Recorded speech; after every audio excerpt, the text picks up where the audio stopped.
The illegals that have not committed a crime and are law-abiding, I think they ought to be due process. So you're against what's happening right now, then? I'm not against deporting anybody that's committed a crime. Right, but people who have not committed a crime, which are many of the people being deported, you said you're against that. So you're against what's happening right now. I think they ought to be vetted and screened. And even though they're not and they're deported, that's what's happening right now. So you are against that. The ones that haven't committed a crime, I think they ought to be vetted and see if they can stay. So you don't agree with Donald Trump about that particular issue, then? That one issue. Now, the ones that have committed a crime, get their asses out. You know our country has truly taken a turn for the worse when this MAGA woman would be considered moderate in comparison to her fellow party members.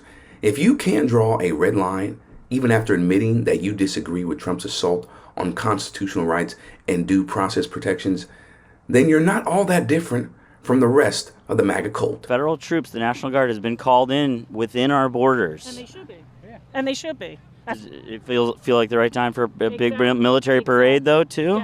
Yes. No issue with those two things happening at the same time? Not at all. We can do many things at once. And when we can chew gum and walk at the same time. And so that's chewing gum is the military parade, and then walking is the sending the National Guard into California. So the ones who haven't committed a crime, would you be protesting in L.A. if you lived there? No. On behalf of those people who haven't committed a crime and are being deported? It's too violent. Could you see me in L.A. with this hat? I mean, come on. For starters, it's never too late to be on the right side of history. And as progressives, we would be thrilled if this woman and any other Trump supporter would do the work to break through the brainwashing and genuinely reform their political beliefs. Defending constitutional rights and your community members isn't and shouldn't be perceived as a partisan issue. But as you should all know by now, that's far from the reality on the ground. People need to realize is having a strong military is the biggest tool we can use against terrorism and totalitarianism. Even when you're sending that military to American streets, it's still somehow fighting totalitarianism? Yeah. No, but I'm saying you're talking about fighting totalitarianism, but Donald Trump is sending troops to American streets. Well, because they're protecting federal assets. I think Trump supporters and conservatives as a whole seem to care far more about protecting property and establishing what they perceive to be law and order than protecting their own constitutional rights by standing up for the constitutional rights of both documented and undocumented immigrants, because one, they have been fed this narrative, right, that property means more. It means more than somebody's constitutional rights. It means more than somebody's humanity. The other thing that I think is at play here is they don't even value themselves, right? Because if they value themselves, they wouldn't be Trump supporters in the first place, because a lot of them get screwed by Trump in this administration. And then there's also an element where they have xenophobia, right? They're racist against immigrants, and they believe they are dangerous to the community, whether they are documented or undocumented. And so I think those are reasons why they care more about protecting property and establishing law and order, right, than their own constitutional rights. He has control of the National Guard. He can nationalize them at any time. Right, but governors should be able to say yes or no to that, right? No. Because if Gavin Newsom doesn't want to do what's right by his people and by the law enforcement officers... But what about states' rights? The states have rights too, right? They do? Yeah, you're right, they do. Now, on that point of Trump sending the National Guard, the Marines, and other federal law enforcement officers to crack down on the LA protests, let's hear from a Marine veteran who was on the ground in LA. I'm a 5-year Marine Corps veteran. I was in the infantry, and my oath was to the Constitution. First and foremost, it is I hereby solemnly swear to uphold and defend the Constitution of the United States. And then it says, and to follow the orders by the President of the United States.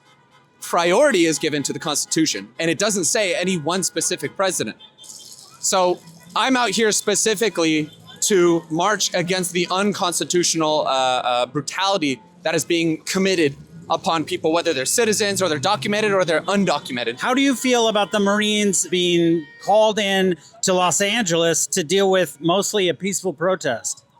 I think it's wholly unnecessary, and I've been in the deep dives of the legalities of utilizing military forces for law enforcement, and the current situation as it stands, it fails to meet the two criteria that would allow it. Number one, the governor will have had to request it. He has not. He's literally battling Trump right now for command of the National Guard and command of military forces. So that's one. It was not requested by the governor. And two, the police, as you'll see who's watching the stream or this video, you'll see the police absolutely still have total capacity to maintain order in this protest that is going on for blocks and blocks and blocks and blocks. So the precedent there would be law and order would have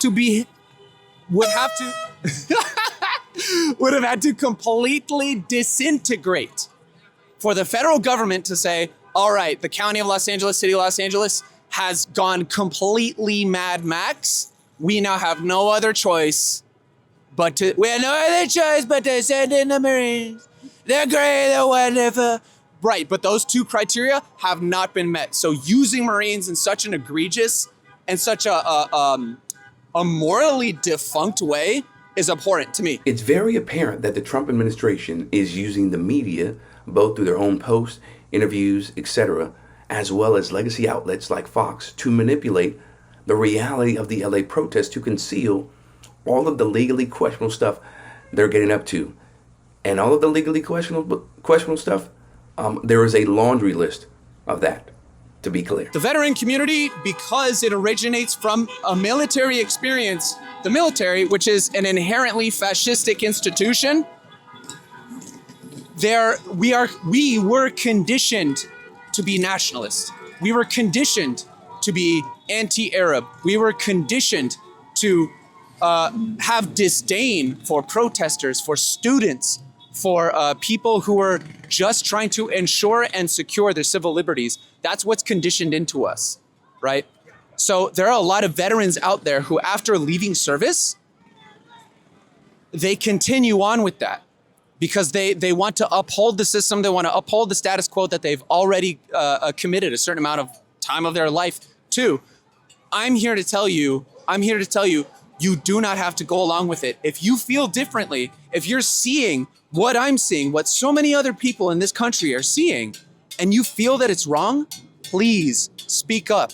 Say something. It doesn't mean you have to crack anybody over the head. It doesn't mean you got to get in an argument with grandma. Absolutely not. You can keep it within bounds. But if somebody says something that's patently inaccurate, like, oh, well, they're only arresting the illegals, you can say, actually, grandma, they're arresting people who are here legally too.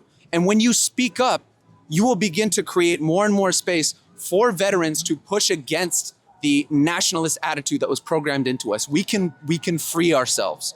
We have that liberty. I'm here to demonstrate that. And I've met a lot of other amazing veterans here on the street who are demonstrating that as well. Please, you see that it's wrong.